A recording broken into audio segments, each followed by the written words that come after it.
Radio kita di Kota Tinggi, Setuju Batu alamatnya patah tumbuh dengan tiba sobo balik Jumat Nawir dan Dendang spesialnya. Pengen ambulan pulang sekolah. Ada di jalan, jangan banyak cewek jalan. Atau dan juga untuk ibu-ibu ambo dan anak mulai magari-gari di dapur. Selamat siang saja.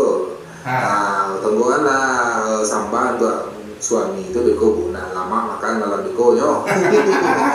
Juga nih bergabung silakan di telepon aja kemari di 0813 8762 atau yang kabar kirim SMS jadi juga ambo tunggu yo. Sebelumnya kita tangan dulu sebuah lagu dari Melati dengan Indang Solo. Ayo check it out. Coba telepon sesekali ya. Tak logo. Kayak ngefans dah Mak Nawir tu. Enggak emang. Aneh dah. Kan sampai ada nomor tinggal telepon je ya le. Dia manji. Jadi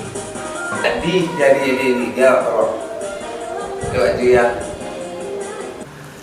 Kita angkat penelpon berikutnya. Halo. Lemas suah.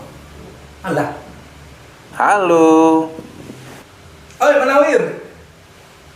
Oi, siang begini koko. Yang level, Mak.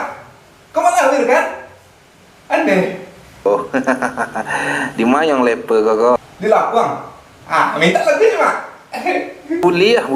Apa lagu untuk mak yang lepe koko? Betul lagu puyuh tu, Cik, Mak. Di. Lagu Lego Puyuh nak bisa ambo putar siang ko do. Itu malam lah di. Tengah malam. Tak bisa tu, Mak. Kalau nak lagu udah maduk kajak dia maduk ke bulan dah, Cik. Deh.